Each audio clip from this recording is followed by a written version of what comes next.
Hola, hoy vamos a meternos con un concepto que a menudo se entiende regular, la misantropía. A ver, la primera idea que se nos viene a la cabeza es odio a la gente y ya está. Pero vamos a ver que en realidad es una postura filosófica súper compleja, a veces muy dolorosa, y que supone un juicio bastante radical sobre la humanidad. Venga, vamos a analizarlo a fondo. Y este es el camino que vamos a seguir. Primero, vamos a definir bien de qué hablamos. Luego haremos un recorrido por los grandes pensadores que le dieron forma. De ahí saltaremos a un cara a cara brutal entre Schopenhauer y Nietzsche. Veremos cómo estas ideas se usan para criticar nuestra sociedad y para terminar exploraremos sus conclusiones más extremas, las de hoy en día. Pues empezamos por el principio, como tiene que ser. ¿Qué significa de verdad ser un misántropo, pero desde la filosofía?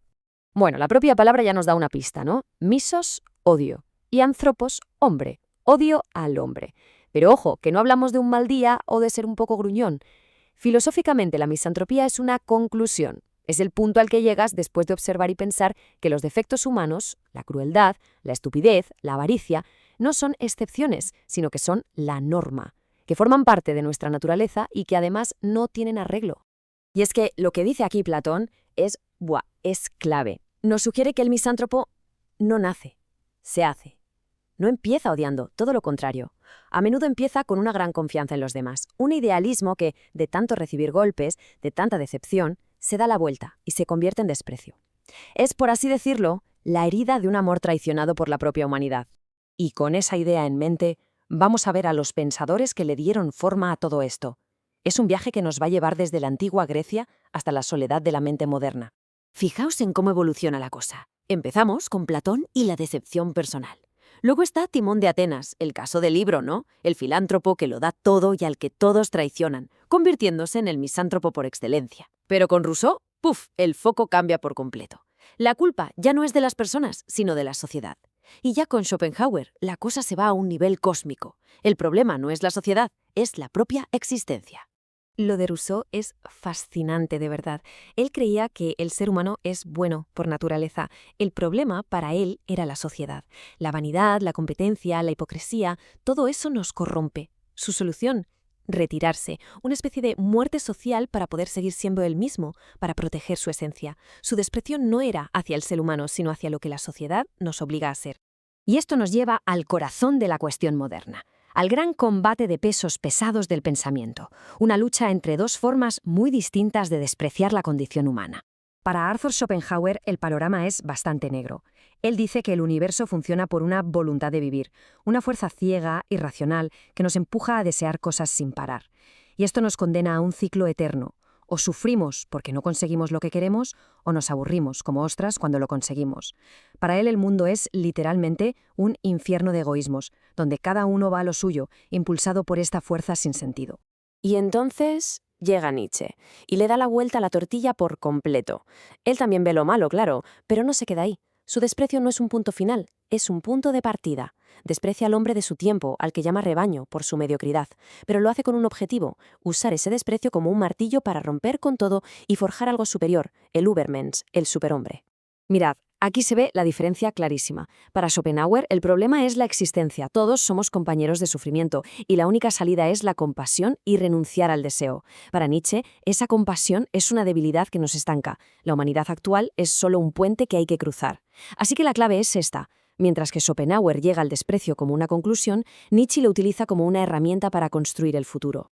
Bueno, ¿y qué pasa cuando estas ideas tan potentes aterrizan en el siglo XX? Pues que se convierten en una lente de aumento brutal para analizar los fallos de la sociedad moderna, sobre todo del capitalismo de consumo. Pasolini, por ejemplo, tenía una misantropía que era sobre todo cultural. Se desesperaba viendo cómo el consumismo lo arrasaba todo, eliminando las culturas locales, las tradiciones y convirtiendo a todo el mundo en clones que solo querían comprar. Decía que convertía a la gente en cadáveres de sí mismos. No odiaba a la gente, odiaba esa cáscara vacía en la que el sistema la estaba convirtiendo. Y por una línea muy parecida iban los de la Escuela de Frankfurt, gente como Adorno y Horkheimer. Hablaban de la industria cultural. Para ellos, el cine, la música popular, la publicidad, no eran arte, eran una fábrica de conformidad. Su función era entretenernos lo justo para que no pensemos, para que sigamos siendo engranajes de la máquina. La razón, decían, se había convertido en una simple herramienta para dominar y sacar beneficio. Nos habíamos convertido en esclavos de nosotros mismos. Y con todo este bagaje llegamos a hoy. a las manifestaciones más contemporáneas y, la verdad, más extremas, donde la filosofía se cruza con la ética más radical y la ecología. Pero a ver, un momento. Esto es súper importante. No hay que confundir la misantropía filosófica con una patología. El misántropo emite un juicio ético.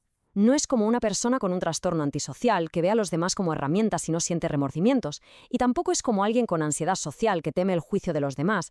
El misántropo no teme el juicio de la sociedad, es él quien la juzga. Y aquí entramos en terreno pantanoso con una pregunta que lanza el filósofo David Benatar y que, tela, nos pone delante de una de las conclusiones más radicales que puede tener la misantropía, el antinatalismo. El argumento de Benatar es demoledor. Pone las cartas sobre la mesa y dice: nuestro historial como especie es un absoluto desastre. Guerras, genocidios, la explotación animal a una escala inimaginable, la destrucción del planeta. Dice que llamarnos hombre sabio es casi una broma de mal gusto. Él propone hombre pernicioso. Y su conclusión, por muy dura que suene, es lógica desde su punto de vista. Si causamos tanto daño, lo más ético que podríamos hacer es simplemente dejar de tener hijos, extinguirnos voluntariamente. Y muy de la mano de esto va otra corriente, el ecocentrismo radical o ecología profunda. La idea es, básicamente, quitar al ser humano del centro de todo. El centro moral ya no somos nosotros, es el ecosistema. Una acción es buena o mala dependiendo de si beneficia o perjudica a la biosfera en su conjunto. Claro, desde un punto de vista humano esto suena a misantropía pura, pero sus defensores dirían que es la única respuesta lógica a la que hemos liado. Vale, después de todo este viaje, que ha sido intenso, ¿con qué nos quedamos? ¿Es la misantropía simplemente una forma de odiar y ya? A lo mejor al final la misantropía no es tanto un arma, sino un espejo. Uno de esos que no engañan.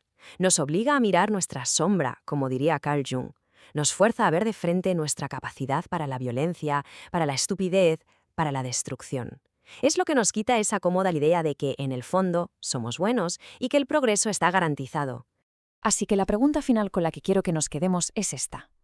¿Vemos este desprecio profundo por la humanidad como el certificado de defunción de nuestros fracasos? O quizás, solo quizás, este doloroso ejercicio de autocrítica es en realidad el primer paso, el más amargo, pero también el más necesario para empezar a construir algo que de verdad merezca la pena. Ahí queda eso. Gracias por haber estado ahí.